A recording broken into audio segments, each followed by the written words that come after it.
Hello and welcome to Hangouts on Connections, a forum for relationship expressions and healing. In this episode, it's 96, number 96. And our topic is extraordinary leadership during extraordinary times with Joyce Anastasia. But first, I'm going to talk about Connections Forum. We offer insights and healing conversation about relationship, personal expression, and self-development. We want to give you tools and inspirations to handle the issues which comes up for anyone sooner or later. And you can watch our past episodes on our replay site, hangoutonconnections.com. I am Margarita Kristalogus, helping stress professional women overcome stress and struggle and discover their purpose in life and business. As an intuitive mentor and healer, I love seeing my clients flourish when they experience transformational healing in their life. Learn more about that on my website, thecrystallotus.com. And now over to you, Heidi. I am Heidi Hörnlein, or Adelheid Hörnlein, and I'm an animal lover, as you see. They are coming around on my desk, and they find it's the best place to stay while I'm working. Anyway, I am passionate about helping people to become visible, also online, and as we are doing here on live stream. And I'm a life coach and a voice coach and a retreat host for Paradiso Integrale, which is our non-profit, but also our house here in Umbria in Italy. And you are invited to take courses or bring your own courses here or have some holidays here, explore beautiful Italy. We invite you to come here. So the website, we have several websites, but the powerofrelationship.com, you might find most of the things.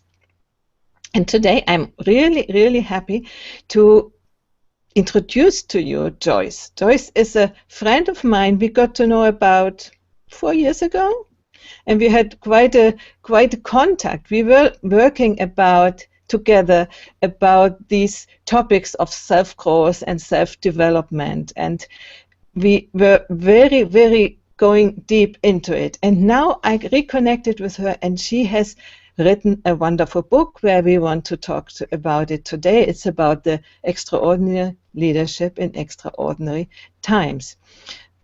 As a profession, she is a psychotherapist. And let me see, what else are you? Can you introduce yourself? Sure. I work with leaders who want to make a greater difference in the world but feel that their relationships and or teams are falling shy or short of their highest potential and maybe even falling apart. I help them to become extraordinary leaders who create really healthy relationships and powerful teams that make a difference long-term and far-reaching. That's what I do, and I love what I do. I love to watch people in their transformation, both personally and in their work environments. So, and that's partly why I wrote my book. Yeah, and this is a little bit what we all try to do, to have people to get empowered wherever they are. And you have now chosen leadership. You, as a psychotherapist, probably you have worked with, let's say, normal people who have no aspiration to leadership. So how was the interest? How was the step to work with leaders and help them to be more effective and more complete, let's say, leaders? Well, that's a really good question, because what ended up happening for me is, as I looked back on the people that I worked with, I noticed that when I ask myself and ask others the question, do you lead your life? The answer is almost always yes. Of course I lead my life. So inherently, we are leaders. We're leaders of our own lives. And sometimes we forget that we each are leaders. And those who are leverage leaders, those who have public persona, presidents, vice presidents, prime ministers, in the reverse of that, also lead lives.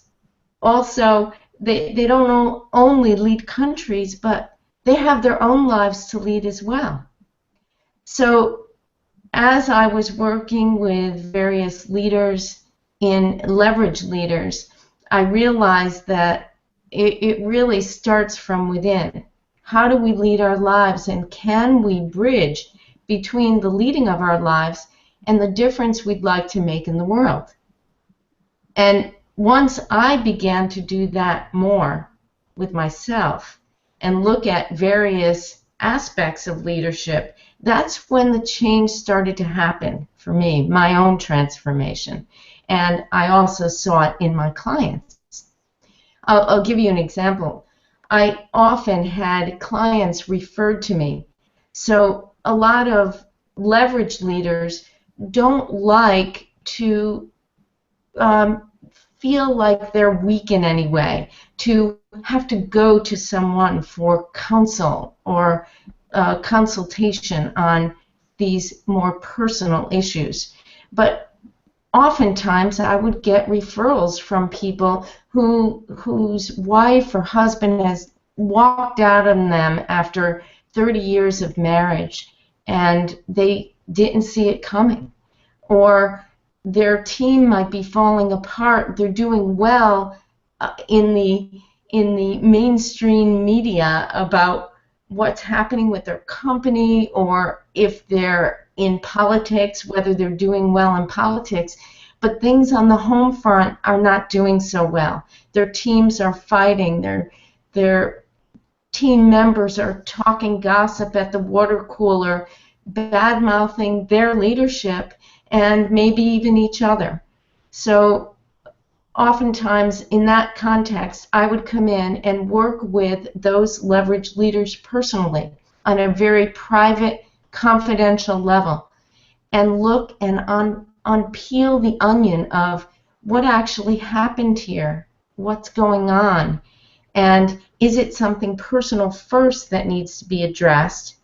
You know, a son or daughter who feel disempowered, who may even be suicidal or something, something less serious, and to deal with those issues first, the personal, the familial, and then to say, okay, now how has this impacted your work in the world? How has it impacted the way you use your power, the way you tell truth in the world, your integrity, your dynamic balance? And as I worked more and more in that context, I started to notice that there were big issues that I feel have not been directly addressed in leadership, and they correspond with the chapters of my titles and what I call 7 vital keys. So in a very brief summary, I'll just tell you what those are so that we can kind of unpack this very, very deep process of leadership. Can we break up here a little bit? Because I really want to know why you started to write your book and why you are doing this work first, so that people can know that what is your motivation for it. Okay. So it must have been around 5 years ago when I was working for a wonderful company called the Foundation for Global Humanity. And my job was as a interviewer, interfacing and bridging between leaders that we would work with, teams that we would work with, and our team and the public. So their mission was to record, document, and preserve indigenous and contemporary ways of leading and knowing. And also healing is involved in that, of course. And So my role was in that interface, interviewing, much like you're interviewing me right now, and finding out and discovering, what are the best ways, what are the best solutions in your environment. So our team was invited to go to Colombia to work with the mamos, the spiritual teachers in Colombia. They were called by Spirit to invite the Western world to help them with an issue that we didn't find out right away. We found out many months later, or really partly during our trip, but many months later it became really clear what was happening. The drug cartels and the Colombian government were trying to utilize the resources of very sacred land and water that the mamos had used for ceremony for years and for sustenance for years. So they were calling the Western world to help figure out the best solution to deal with this concern of damming up their beautiful waterways. In the process of being on that journey, when I arrived with our team, I was so struck by their form of communication, which was telepathic. And I recognized it right away. And as I was standing there in the 100-degree weather, I just took my hands to my heart and I went, "Oh my God, I'm home. I'm home." Yeah. Wow. And what I meant by that was, this is what I believe is a way that we used to know how to communicate with each other. There was no need to lie. There was no need to go out of integrity, because we can see beyond the veils of our having to look good or whatever it was. And to me, that just like came right up through my being and said, this is one thing that's missing in leadership. And it started to congeal in that space and place of telepathic communication. And then I started to have dreams, recurring dreams, where Spirit actually was coming to me and asking me to write this book. Wow. And I said, I've never been an author before. I'd love to write. And Spirit in response said, "What are you talking about? You've had a journal since you were 10 years old. Of course you've been writing. You've been writing almost your whole life, right?" So I started laughing. I did start laughing, and I said, "You know what? That is really true. That is really true. I did start writing when I was 10. So that's how it began. And intuition is a big part of that. And so that's really, really cool to know. Yeah. Margarita, there is an echo. Joyce, maybe you need your earbuds now. Oh, okay. Anyway, let me see. When I talk, is no echo. Only when Margarita talks was an echo. I find it very, very interesting, and we are operating, let's say, inside of an integral worldview, and they say that these abilities were there online in earlier stages of development, and then when the ego structures came in and everything, and then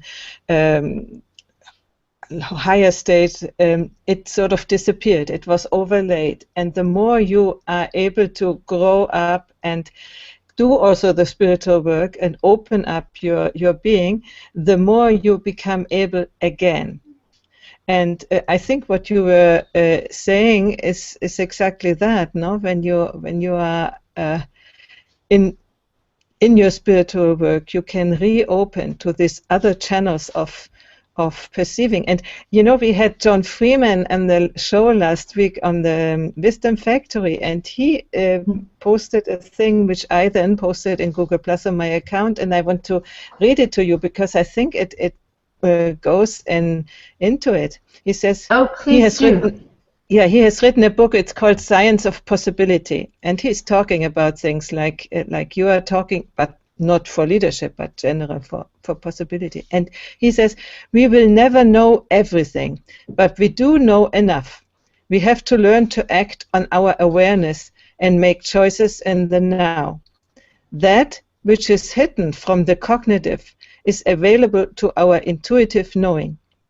Individually, we may misjudge. Collectively, we will know if we are willing to step beyond our training to rely only on the visible.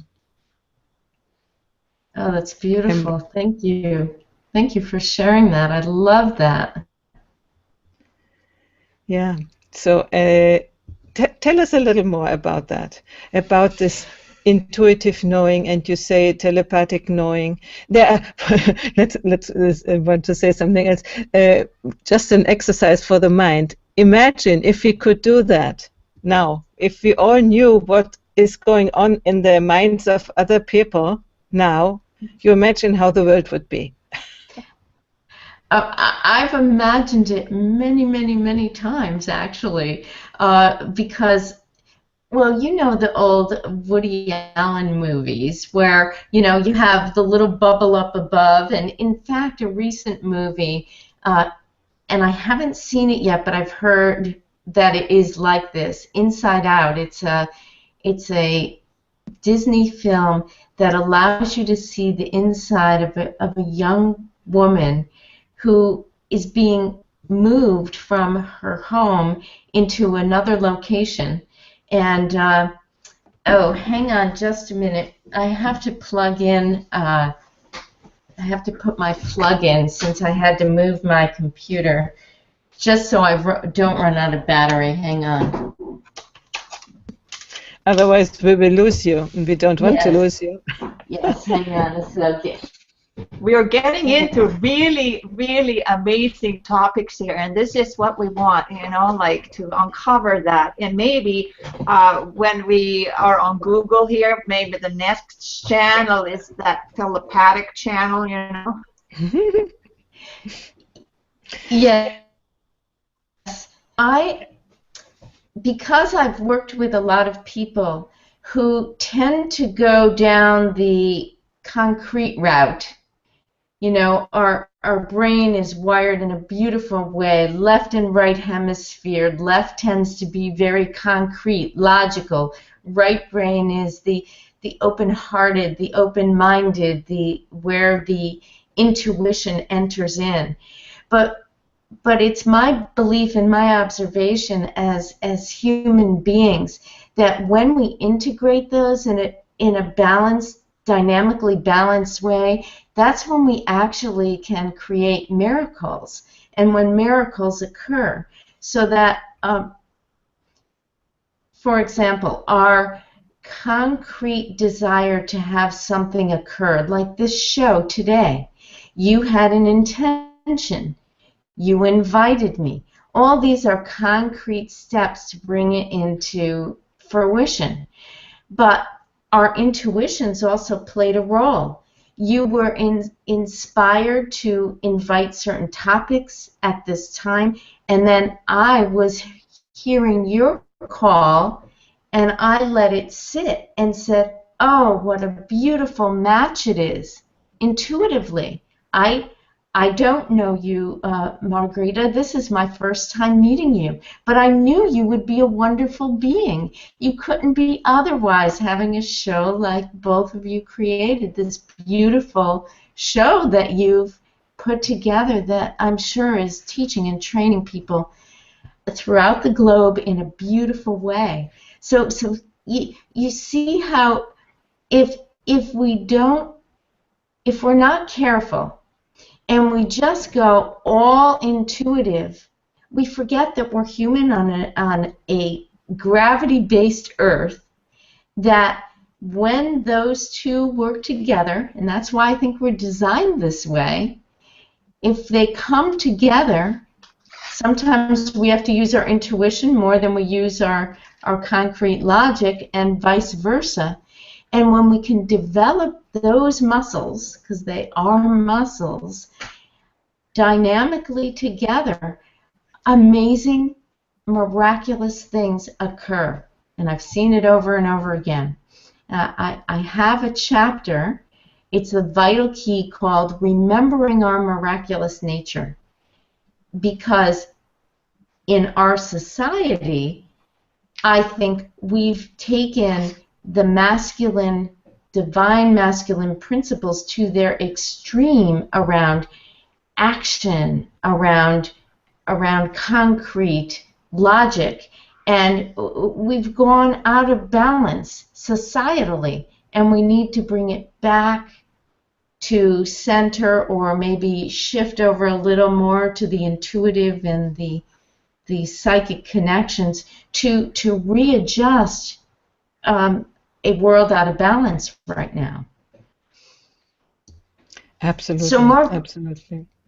And Go Margarita, I was just going to say, Margarita asked me before what was the inspiration for my book. There were many, but one that kept coming up is I would listen to news on the radio, and it was around the time that I was being inspired to write the book. And I am a very sensitive person, as I think a lot of us in the spiritual pursuits are.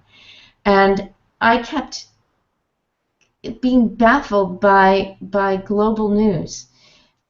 I would hear radio announcers neutrally or blithely say, oh, and they took out their guns and they shot a person in the head, in front of plain view, and there would be very little emotion, there would be very little commentary about what does that mean in our world right now.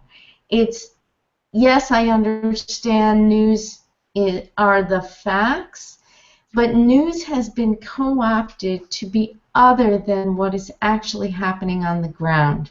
And I've witnessed that firsthand by traveling to Egypt, and when Mubarak stepped down and seeing that what was put in the newspaper was not what actually was happening there.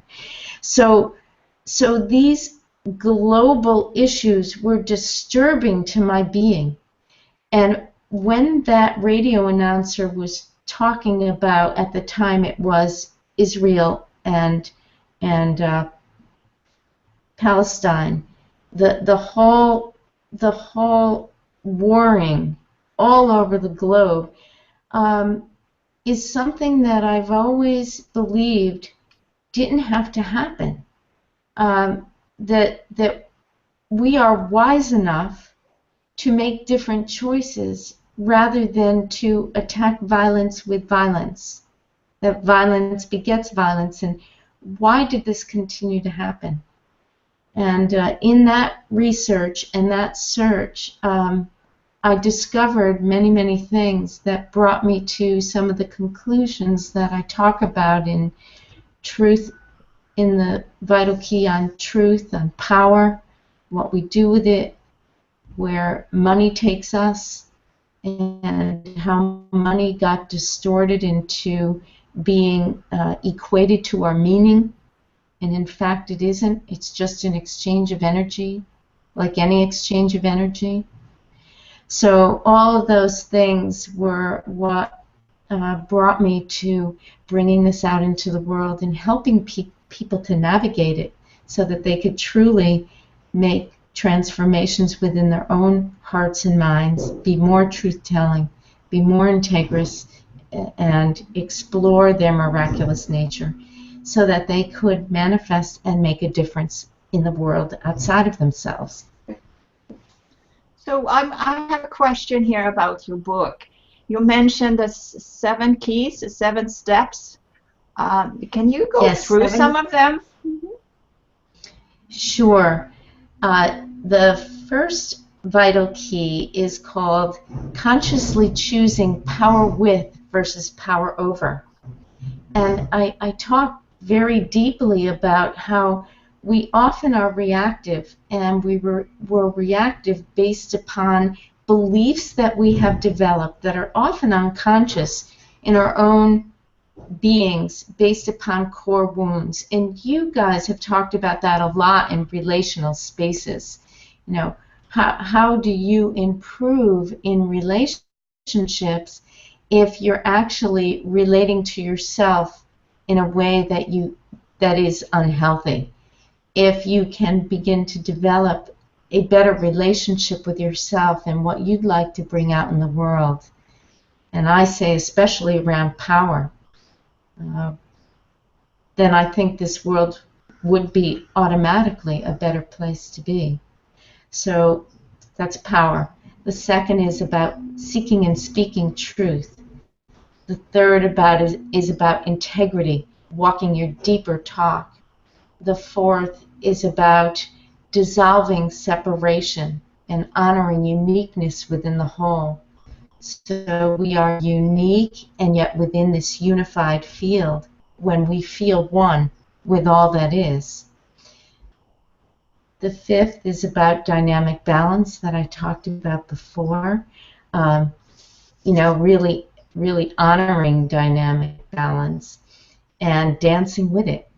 And I do believe it is a dance, because, we don't want to be static, but we want to be able to, our whole bodies are geared to homeostasis, making sure we stay in balance so we stay healthy. That doesn't mean we're boring, And then the sixth is remembering our miraculous nature, as I mentioned before. And the seventh is about manifesting our dreams and transforming world systems through the heart. I mean, this is amazing that you're writing about this topic, and I think many other authors do too. And I just, I'm working on a book on chakras, and so that sort of copies exactly what you're talking about, because these are the levels of the human consciousness that you describe. So I want to know about, how do you make a person, or how do you inspire a person to be transparent and not hide what they're about? That's a wonderful question. In my book, I talk about how it is so surprising, the research that's done, that in the United States, anywhere from 3 to 10 times a day, each human being lies.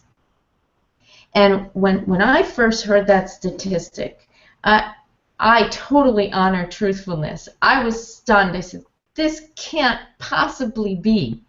And I kept searching and searching and finding more studies that were verifying and validating that very piece of data. So I started to check with my own self. So I monitored myself over a period of time. And I realized that, wow, I do not totally say the truth sometimes, and my primary reason is so I don't hurt people. And what I discovered is that is the primary reason why women tend to lie or hide the truth or, omit all of the facts. It's to prevent people from feeling hurt. For men, it tends to be to have them look good. If they tell a lie, it might make them look better. It's a very interesting difference. Now, of course, it's not all men and it's not all women, but these are the studies that were done and the differences between men and women that came up. So in order to help people to tell the truth, there was a study about honesty, which I love. I love that, a study on honesty. Just the very observing of yourself. How many times have you lied, or how many times do you lie in a week? Reduce the number of lies that you would tell, because you're observing and you're becoming more conscious. It's coming to the surface of your awareness instead of being in the unconscious. In addition to practicing, when you do tell the truth, how and when is best to share it. Like, we talk about whistleblowers. Now, if someone's motivation around whistleblowing was to look better, that would be really horrible, because then it could endanger other people if information was gotten out in the world just so that a person could be a hero. So whistleblowing at its really purest way of being, of speaking truth to power, and our divine power is what I'm talking about. When people actually speak up, it is a huge act of courage. And so there is, in my mind, I help to train people how to be courageous enough to speak truth to power, so that they can start to gauge, how might this person react? I do role playing with them. I pretend that I am the person who is responding to their whistleblowing. I might scream at them, as a reaction that they might receive from their boss or someone who is in their sphere. Let's say, on a more personal level, what if a partner was having an affair? I know that most people I know would rather know, because they know at some point in their being anyway, intuitively. It often comes up like, something's wrong. Something's not right here. My relationship seems wobbly. I don't know what's going on here. And I know for me personally, this is not true for everyone, but for me personally, I'd rather know the truth, so that then the real core issue of, is the relationship not healthy? Our relationship not healthy, that makes a person want to seek out somewhere else? Or was it just something that happened that was intended to be? These two people are meant to meet each other. But when it's in a lie, no one has an opportunity even to have that dialogue, or to find out what the best choices would be. So it denies people of their ability to make beautiful, healthy choices. It's on a personal level and on a global level. Just think about how many times we've been lied to as a society, and in the United States with the economic system, the bailouts, the constant lies that were presented, and how disempowering it is to human beings to have that happen. To be lied to by your own government, or to be lied to by a parent, a partner, a business partner, it's unhealthy, and it's very harmful in most cases. So Joyce, you were saying that it is sort of a habit that we are lying, to each other, and even don't notice it often, You're So exactly right. You're exactly right. A habit, and we don't notice it. Yes. So I'm wondering, you wrote this book to get people more alert to that, or do you already have people who notice it and then they come to you? I mean, for instance, when you're working with leaders, do they come to you because they feel that there is something not right, let's say, and they want to be guided? Or how does it work? Is there already an awareness of these things, or at what stage are we in the process? Typically, the leverage leaders that come to me come through the vital key of power, where they feel disempowered at work, or they feel as if they're not respected because of their power. And how do they change the dynamic of the work environment to allow for that to be different. You know, what I learned is that most leaders, some of them have the intention of powering over and being bludgeoning to show people that they're in charge. But most leverage leaders, especially visionary leaders, don't really want to do that. They want to use power in collaboration with other people to help make things happen, a bigger vision that they have for the world.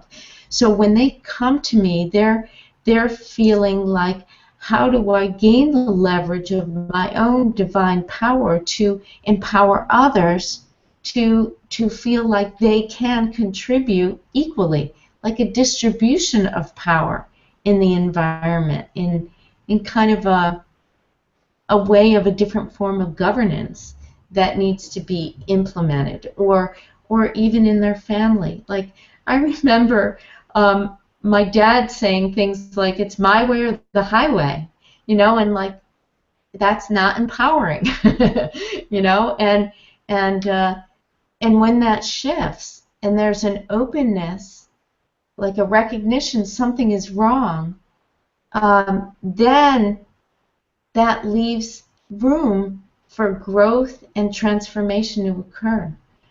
And most people don't come with a recognition about the truth issue. That comes with the training, and part of what I do intuitively is I check in. I find out whether my clients want to focus on power, if they want to focus on truth, and when there's a trust with me in my work with them, then I feel more comfortable, and it is more in alignment to bring up issues that might not be seen. Like, there are issues that I don't see in my life that I love when my mentors watch my back that way and say, hey, Joyce, I don't think you know that this is going on, but this is going on here. And I value that, because then it makes me a better leader. It helps me to deal with shadows that we're all blind to at some time. You know, we're human, and we make lots of mistakes. And it's good to make those mistakes, because we hopefully learn from them. Hopefully we do. Yeah. So your book, where is it available? I mean, people can get inspired by reading it and find out how they can grow. So. Yes. Oh, absolutely. There are all sorts of solution-based information and exercises that you can actually do at home and in your place of work that I encourage you. It's the opposite of those ads where they say, don't try this at home. I say, try this at home and try this at work, because it really does work. And it's miraculous sometimes what can happen. Beautiful transformation can happen. So my book right now is available on Amazon, and in softcover and hardcover. And I just completed my ebook, and I'm going to make an announcement in a couple of days to people so that they could purchase that, and it'll be at a discount of 20% for until January 1st for people to buy and download it on their readers from my website. My website is www.leadbywisdom.com. And Lead by Wisdom. Leadbywisdom.com. Mm-hmm. And the name of the book is Extraordinary Leadership During Extraordinary Times. There are other books out there that have a similar title, and it does get a little confusing, but mine is During Extraordinary Times. Wonderful. We have a little bit left, of sort of 5 minutes. Do you have a short exercise or a hint to an exercise which we could do with us? Let me think about that. You know, yes, let's, let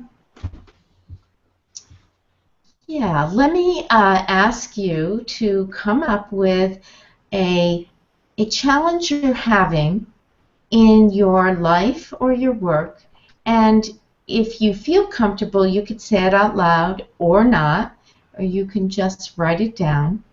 And I would like you, if you were in a group of people, this is a process I've done. I called it divine leadership. We would get involved in a group, and we would focus on one person per week, and they would bring a big issue in their life or their work.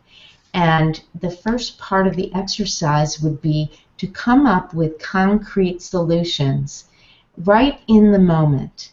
So, everybody who comes together, they have all these resources, all these life experiences that they can actually help to come up with a solution. So I'll ask a leader to go into their team and say, here's an issue I'm having.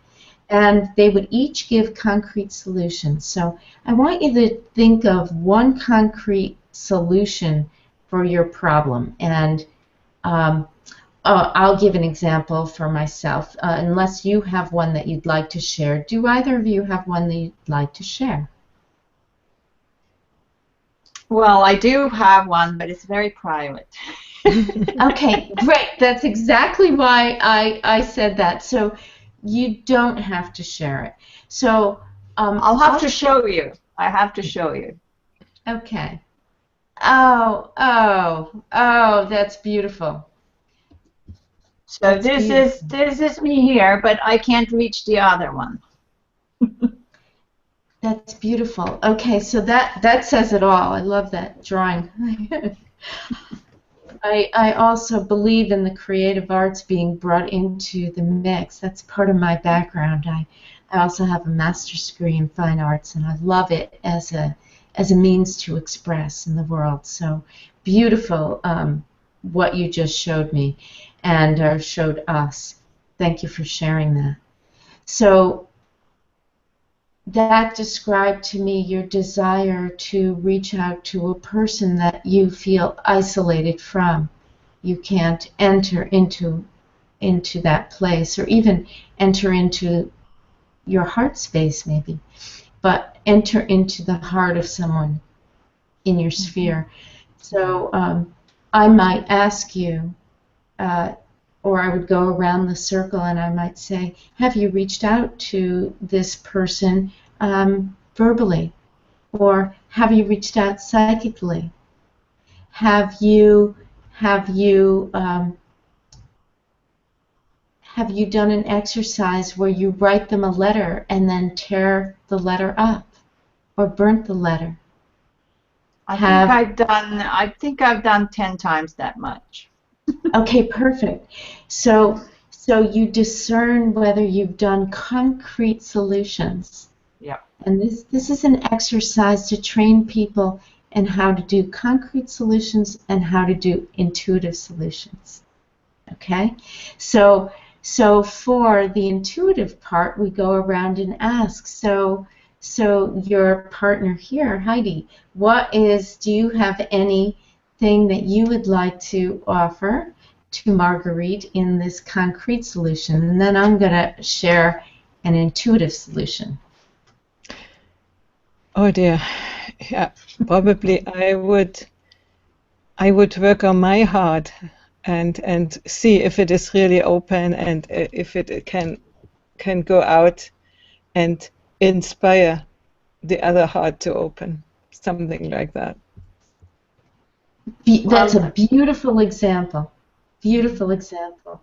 So we'd go around in this concrete way, and then I would do a meditation to get people out of their left brain, more into their right brain, so that solutions based on intuition could come through. So I'm going to leave you with my prayer that I start this book out with to help you with your challenge, Margarita. And I will too sit with it at home. And if something comes to me, I will call you on the intuitive side of solutions. And maybe Heidi could do the same for you. Okay? Great Spirit, God Source, all that is, Thank you for opening the portals to the wisdom you have guided me to share with my fellow brothers and sisters on this planet. May we each be open to the vibration of the purest love from Spirit into our world. As we prepare our bodies, minds, hearts, and souls to receive this energy, may we be open to these new ways to lead and be in our daily walk of life.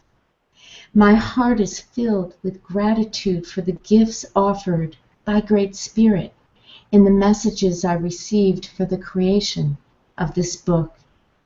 May they serve as the most loving interventions, guiding our navigation through the challenges and joys of daily life and bridging our connection with the whole. May we have the courage to step into the greatest expression and highest expression of our humanity, as we are a species blessed with extraordinary capacities for compassion, forgiveness, and love for all beings, our sacred planet Earth, and the universe itself.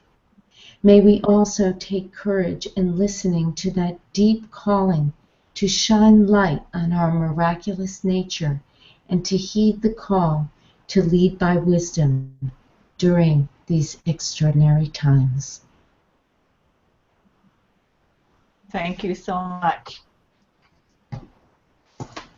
Amen. May you receive the answers that you're looking for. I know that you will. I think I already got it. It's beautiful. It's just my perception of the situation that needs to be changed. Yeah, that's fantastic. That's transformation. Yeah. Your heart was touched in some way. That's awesome. Thank you. You're welcome. Thank you so much, both of you.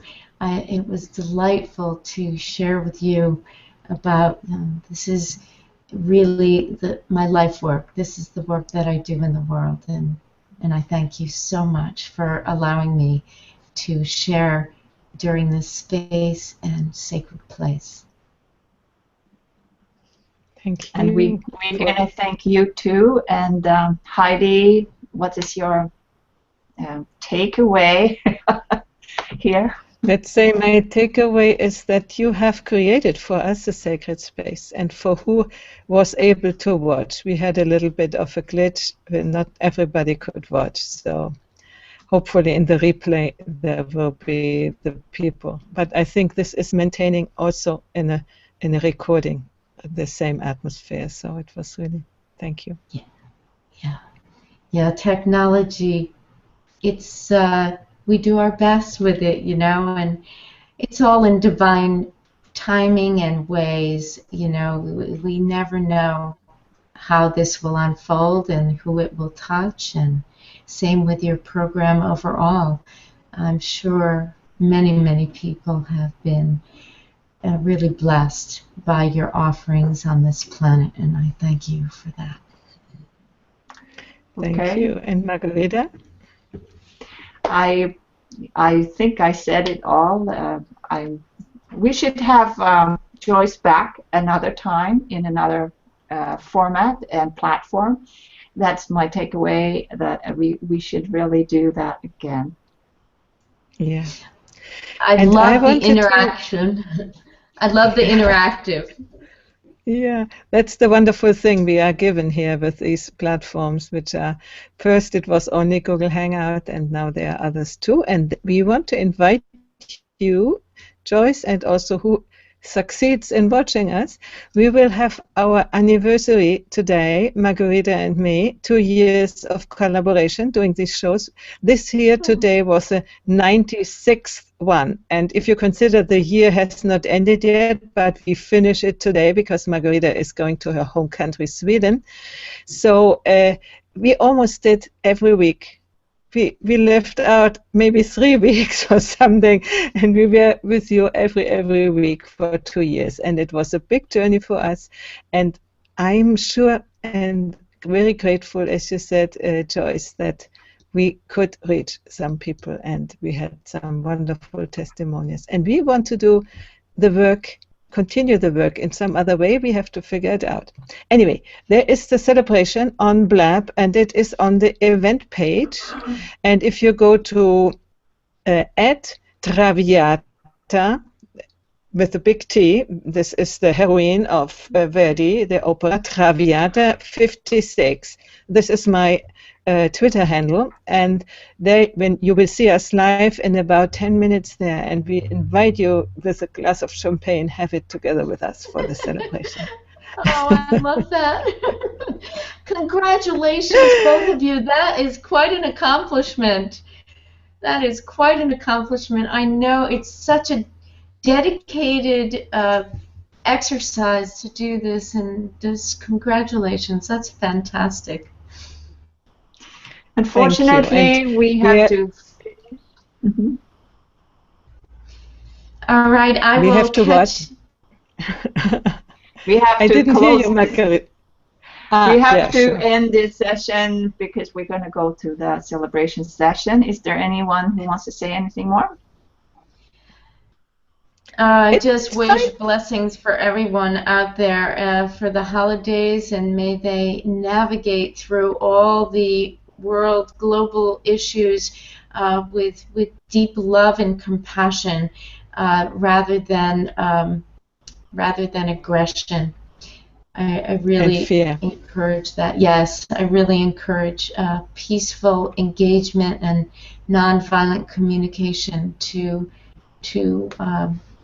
predominate, and peace in our hearts. You need to go to our leaders. You have to teach our political leaders that. I'm hoping to get this book out to every single leader of our world. I'm going to try to do an Indiegogo campaign to encourage that, to get some support to get it out there. That's next week. I'm going to start that process. Yeah. Bye.